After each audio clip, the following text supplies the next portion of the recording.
एक परिवारवाद, दूसरा भ्रष्टाचार और तीसरा तुष्टीकरण।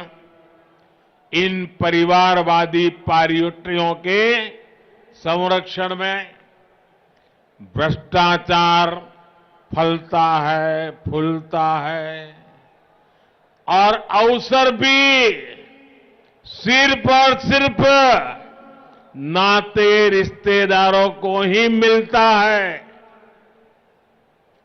परिवारवाद की मानसिकता से चलने वाली बीआरएस और कांग्रेस यहां कभी भी किसी बीसी को सीएम नहीं बनने देगी।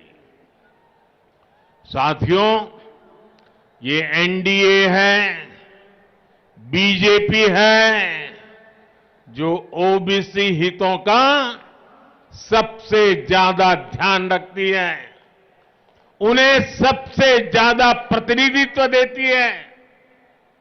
बीजेपी का हमेशा से ये प्रयास रहा है कि दलित, पीड़ित, शोषित, वंचित, पिछड़े, आदिवासी समुदाय को उचित प्रतिनिधित्व मिलता रहे।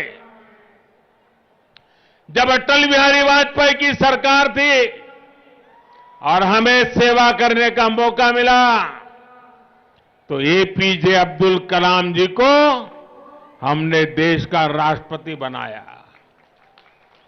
1996 में जब आदिवासी नेता पीएस संगमा जी का नाम लोकसभा के स्पीकर पद के लिए चुना गया तो अटल जी ने समर्थन का नेतृत्व किया।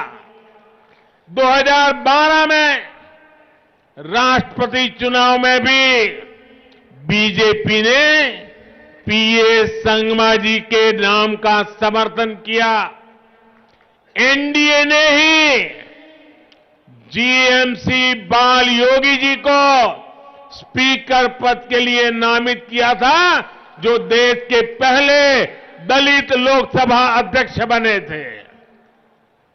जब बीजेपी को अवसर मिला तो उसने दलित समुदाय से रामनाथ कोविंद जी को राष्ट्रपति बनाया। जब बीजेपी को मौका मिला तो उसने आदिवासी समुदाय से द्रौपदी मुर्मू जी को राष्ट्रपति बनाया। और यही मैदान है जिसने आदेश दिया था आप लोगों ने। और जब पूर्ण बहुमत बीजेपी को मिला और देश में पूर्ण बहुमत वाली सरकार का पहला ओबीसी प्रधानमंत्री बनाने का आपने मुझे अवसर देकर के एक ओबीसी का सम्मान किया था। और जैसे इसी मैदान से पूर्ण बहुमत वाली सरकार का ओबीसी प्रधानमंत्री पहली बार बना, पूर्ण बहुमत वाली सरकार का बीजेपी का सीएम भी ओबीसी पहली बार यहां बनने वाला है। परिवारवादी पार्टियां कभी किसी दलित, किसी पिछड़े, किसी आदिवासी को आगे नहीं बढ़ने देती, जबकि आज भाजपा देश की एकमात्र पार्टी है जो ओबीसी समुदाय को सबसे ज्यादा प्रतिनिधित्व देती है। केंद्र की एनडीए सरकार में 27 ओबीसी मंत्री है, जो अब आजादी के बाद पहली बार इतनी बड़ी तादाद में ओबीसी मंत्री केंद्र सरकार का नेतृत्व कर रहे हैं। आज देश में बीजेपी के 85 ओबीसी एमपीज है।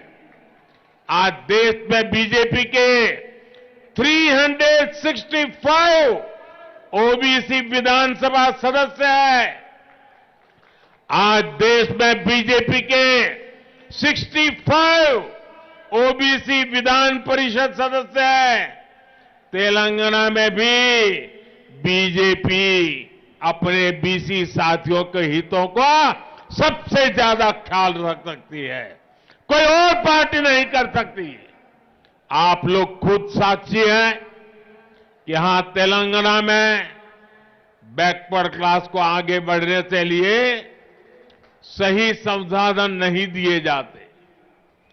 बैकवर्ड क्लास के युवाओं को नौकरी देने में भी तेलंगाना सरकार गंभीर नहीं है। बैकवर्ड क्लास के युवाओं का भी स्किल डेवलपमेंट हो, इस पर भी तेलंगाना सरकार उतना ध्यान नहीं देती। बीसी कल्याण के लिए यहां बीआरएस ने हर साल 1,000 करोड़ रुपए का फंड देने का वादा किया था। अब बताइए, क्या इनमें से किसी वादे को पूरा किया क्या? कोई वादा पूरा किया क्या? एक भी वादा पूरा किया क्या? साथियों, कांग्रेस और बीआरएस ने कभी भी पिछड़ा वर्ग को निर्णय लेने का अधिकार नहीं दिया, कभी उनका मान नहीं बढ़ाया। ये भाजपा है जिसने ओबीसी कमीशन को संवैधानिक दर्जा दिया। ये भाजपा ही है जिसने ओबीसी आरक्षण संशोधन बिल को सदन से पास कराया। इस बिल की वजह से राज्य सरकारों को ओबीसी लिस्ट तैयार करने का अधिकार मिला है।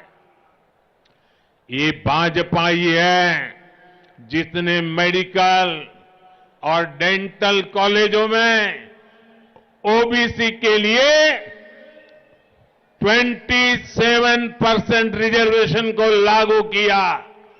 हमारी ये कदम सोशल जस्टिस, सामाजिक न्याय की दिशा में हमारे कमिटमेंट के प्रमाण है।